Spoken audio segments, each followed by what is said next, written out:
c'est un nouveau rendez-vous d'information sur Congo 24. Messieurs et dames, merci de toujours renouveler votre confiance à votre rédaction et bienvenue dans cette édition du journal dont voici les sommaires.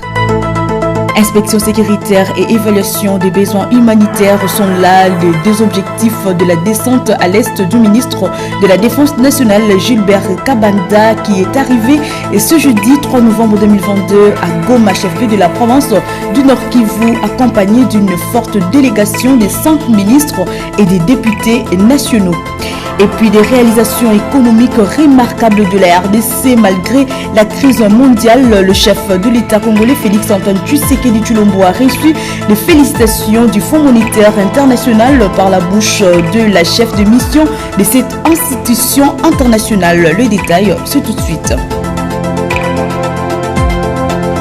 De plus, bienvenue mesdames et messieurs. Le chef de l'État Félix Antoine Tshisekedi Tshilombo a reçu en audience à la Cité de l'Union africaine la délégation du Fonds monétaire international FMI. L'échange a porté sur l'actualisation des perspectives économiques de la République démocratique du Congo et la politique monétaire ainsi que budgétaire pour l'année 2023. Biliftia. En dépit du contexte international difficile, la RDC a reçu tant de même à bâtir une économie résiliente dont la croissance est estimée cette année à 6,1%. Ce que rapporte la délégation du Fonds monétaire international au chef de l'État, Félix Antoine Tshisekedi Tshilombo, le mercredi à la Cité de l'Union africaine. Conduite par la chef de mission FMI pour la RDC, les échanges ont porté sur l'actualisation de la perspective économique de la RDC, la politique monétaire et budgétaire 2023, ainsi que l'implémentation des réponses structurelles pour renforcer la résilience de l'économie congolaise. Le Fonds monétaire international soutient la RDC dans ses efforts de diversification de son économie. Je l'ai annoncé au sommaire, le ministre de la Défense nationale et ancien combattant est arrivé ce jeudi 3 novembre 2022 à Goma, chef-lieu de la province du Nord Kivu, accompagné d'une forte délégation interministérielle composée des 5 ministres et des députés nationaux. Gilbert Kabanda est en mission à des objectifs, à savoir l'évaluation des besoins humanitaires pour la population victime ainsi que l'inspection sécuritaire suite au combat entre les forces armées de la République démocratique du Congo et le rebelle du M23 appuyé par l'armée rwandaise dans le territoire des Rutshuru.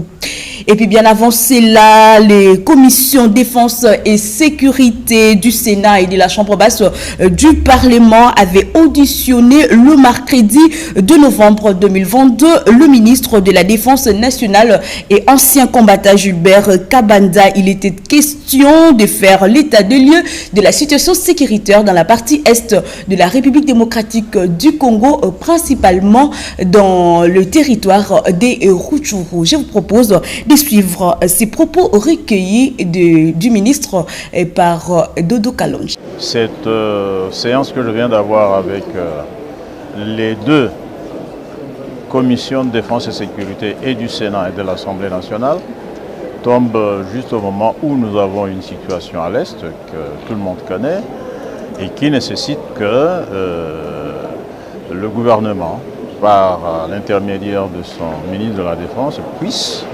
informer la représentation nationale sur ce qui se passe. C'est l'exercice que je suis venu faire et qui est tout à fait réglementaire. Et bien, l'opinion peut être rassurée par le fait que le gouvernement fera tout, je dis bien fera tout, pour que nous puissions récupérer rapidement les espaces conquis par l'ennemi. Je le dis bien, il fera tout pour que nous puissions les récupérer rapidement avec grand R.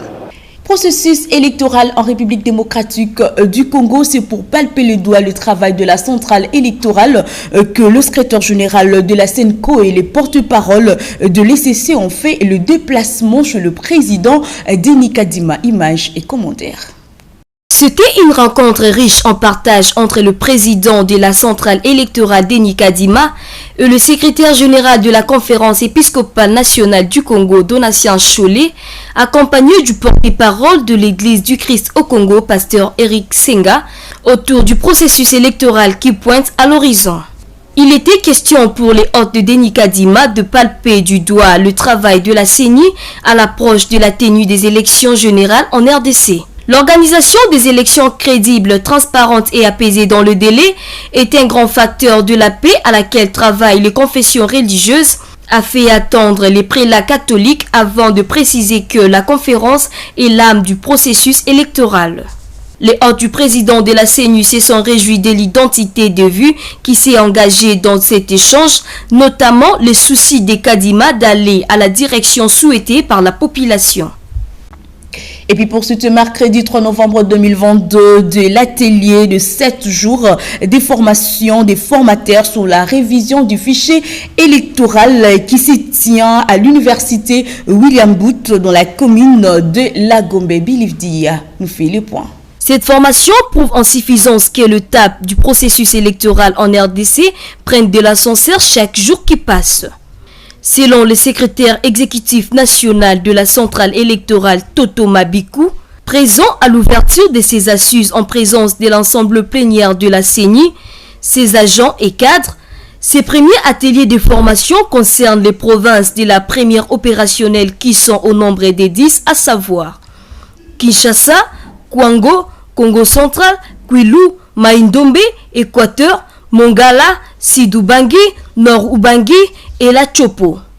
Aussi, ce niveau 1 concerne 204 cadres et agents pour 17 modules prévus pour dispenser aux participants. Pour sa part, le premier vice-président Paul Moindou, qui a lancé la formation, a précisé que les participants à ces assises sortiront pour être de formateurs à leur tour. Tout à fait autre chose à présent pour sa première visite d'itinérance dans la direction d'exploitation ouest basée dans la province du Congo central. Le directeur général des lignes maritimes congolaises, Jean-Claude Moukedi, a fait le tour des Matadi à Mwanda, passant par la ville de Boma où il a échangé avec les agents et cadres de cette société du portefeuille de l'État congolais. Suivez. C'est une tournée d'itinérance à l'américaine, la première effectuée dans la direction d'exploitation ouest au Congo central par le directeur général des lignes maritimes congolaises, Jean-Claude Moukedi Mbiyamwenza. Et depuis sa prise de fonction en septembre dernier. Avec un agenda chargé, le directeur général a présidé la première assemblée générale avec les personnels LMC de la direction d'exploitation ouest et une rencontre avec couleur festive. Dans son speech, le DG de LMC a mis un accent particulier sur l'action managériale de l'actuelle direction générale.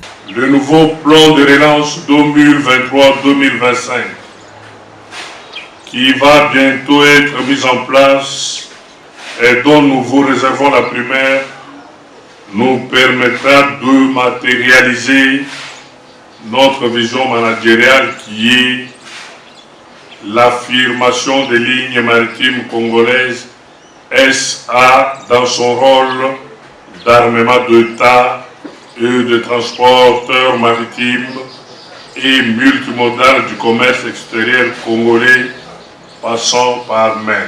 Après Matadi, le numéro 1 de l'armement national s'est rendu à Boma pour le même exercice avant d'assister au port international de Boma à l'accostage du navire MV-AAL Mercourt affrété par LMC en provenance d'Anvers en Belgique après 16 jours de voyage sans escale sous le regard satisfaisant du patron des LMC. Jamais 203, la délégation des LMC que conduit le directeur général s'est également rendue à Mwanda pour le même exercice. Parti de Kinshasa avec un agenda chargé, Jean-Claude Moukedi a clôturé sa première visite d'itinérance par une note de satisfaction. Le DG de LMC n'a que seul et unique souhait, relancer globalement l'entreprise en lui dotant de ses navires en propre.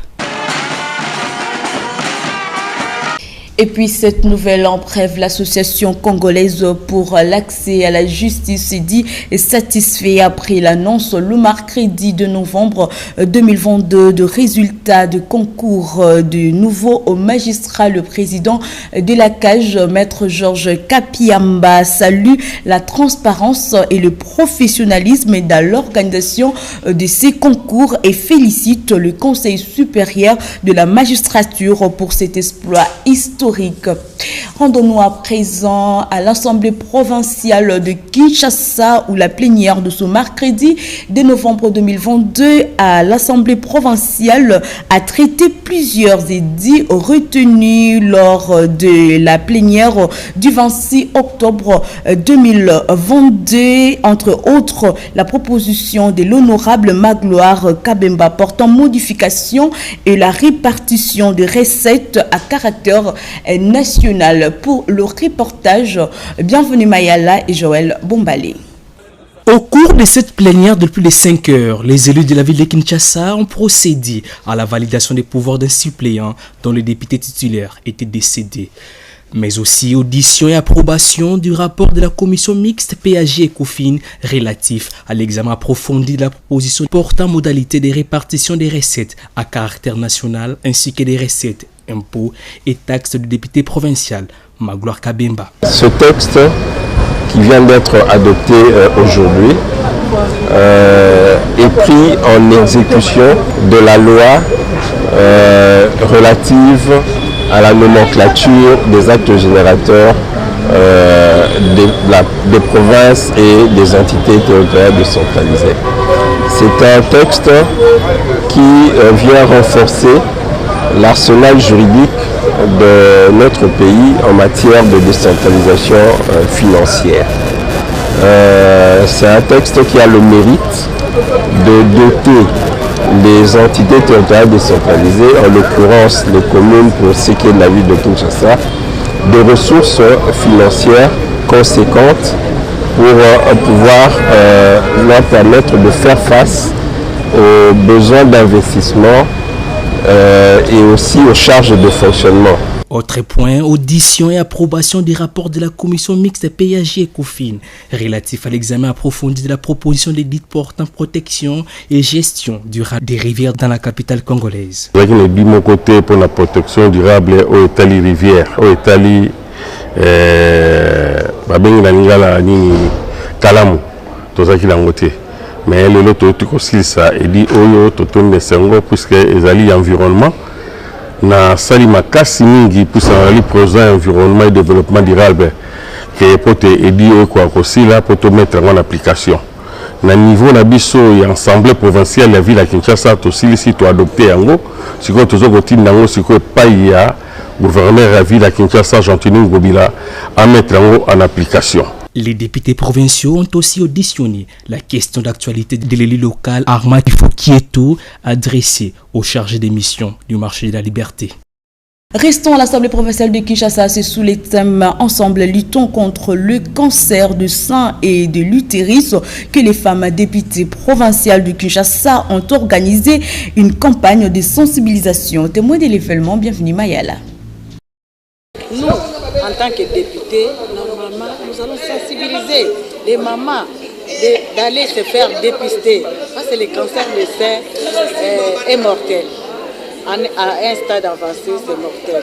Nous allons dire à nos électeurs de ne pas avoir honte, de sensibiliser leurs frères, leurs cousins, toute la population aux alentours. En tout cas, vraiment, qu'ils n'aient pas honte de cette maladie.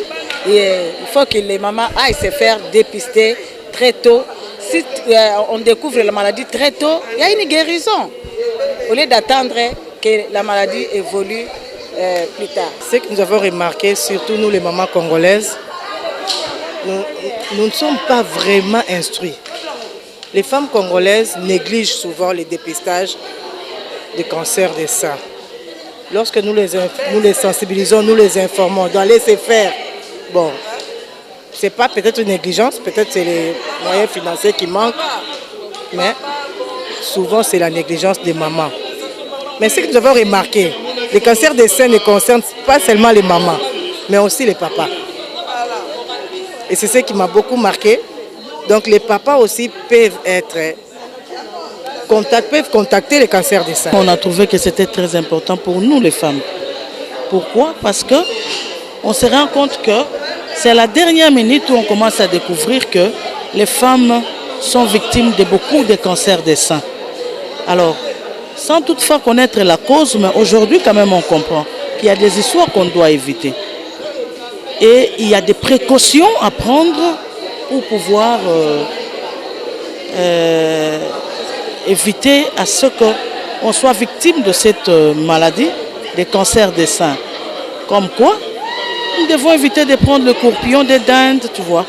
Tous ce sont des histoires qui, à la base de cette cancer, parmi les causes de ces cancers des seins. Parce que quand on accumule les graisses, et ça produit que de la maladie dans le corps. Voilà. C'est vraiment activité moko hyper importante. Dans le sens où tout le monde a maman, bilingue, et puis kolo, to kufa na maladie au babengi cancer. Et ça a dimension belé, tu as un cancer des seins, cancer de l'utérus, cancer du sang, même cancer des os. On peut même un cancer il y a gorge. Donc santé et ça n'a plus été. Yangwana, biso ba maman, ba femme députée, et l'Assemblée provinciale de Kinshasa, tokanisaki kosa l'activité d'autant plus que dans le monde entier bazo célébrer le mois d'octobre nyonso ezali mois consacré na cancer du sein et puis de l'utérus. Na boye activité où tu peux se dérouler bateau yo bazali ba technicien ba prendre biso ke makambo ebele na o etali prévention na o etali ba facteur ba cause maintenant yo au fini soko moni du sang ezali mabe il faut qu'on a munganga. On va parler société à présent. L'avenue Macampagne dans la commune d'Ngalema se trouve dans un état de délabrement très avancé. La population de ce coin de la capitale lance un SOS aux autorités compétentes. Je propose de suivre ces reportages de Arnaud Malonda. Nous sommes ici au quartier Joli Parc, dans la commune de Ngaliema, précisément sur l'avenue Macampagne, où la route est dans un mauvais état qui ne dit pas son nom. Le remarque de trous même brisés. Une situation qui rend difficile la circulation des voitures, transports en commun, voire les usagers. Inquiète, la population demande l'aide du gouvernement. Nous sommes venus ma campagne. Nous sommes venus précisément dans la commune de Ngalema. Bon, venir ma campagne, tu es pas en voyage. Tu es belé, tu es sorte en sorte, tu donc tout simple, donc tu es bon plein la famille la trouver. Et puis ces quartiers m'ont reconnu. Dans la ville de Kinshasa. Donc tu es bien venir au Boété. Donc tu sais comment boulou boéza à travers il y a bamboula et en plus ba négligent. Pour ceux qui suivent ça là qui est comme la Boété. Pour les boulou tu sais ba na muké tu sais comment munene ba lekara ba monaka. Mais ba côté musto mona ba sala la route ba kilométrage ya ba prince. Au côté là dans quartier au Morobo et cause des abou les lotis. C'est regrettable. Et ça passe mingi comme on nzela comme na niveau et comme il est là. Nzela ebanaye kobeba depuis l'année passée na fin ya mbula ya année passée elanga mobimbe sili nzela ezaka na état oyo eza nzela oyo ba ministre ba conseiller nyonso balekaka gouverneur alekelaka nzela oyo eza pasi soki tozomona nzela ezobeba na niveau ekoma na état oyo ekoma na ngo lelo bazokipe te c'est que mboka oyo eza na chance ya kobonga te. Donc comme soki oyo nzela eza lokola liboso ya mapango na bango bazokoka kobongisa te. C'est que mutu azana malembankulu mutu azana na chikapa kuna soki kokufa na e. Papa bino mo bomo na rande bomo na boye. Tami to kanenge leka na difficulté. Tala papa ninga mata bordir. Boye pa go buka pe na caractère ya mutu ka zeleza go buka na makasi. To na ma campagne. Na quartier Joli Parc. Donc toza zeleza go buka na makasi donc ba konzi ba batala ba ka nzela oyo. Ba bongisa sinote ayo ko sala érosion. Donc l'érosion déjà tout ça manzele katani mituke eleka na passe mituke yokanga ma makasi donc namba moto moya kolekeza te to leka ka pembeni.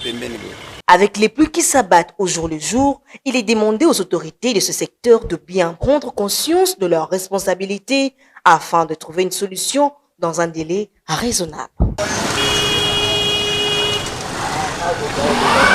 Et en sport, avant de nous séparer des tout-puissants Mazembe de Lubumbashi, s'est imposé 2-0 devant Royal d'Afrique du Sud le mercredi dans son stade de Kamalondo en match aller du tour cadrage de la Coupe de la Confédération. Joël Bombalé, cet élément.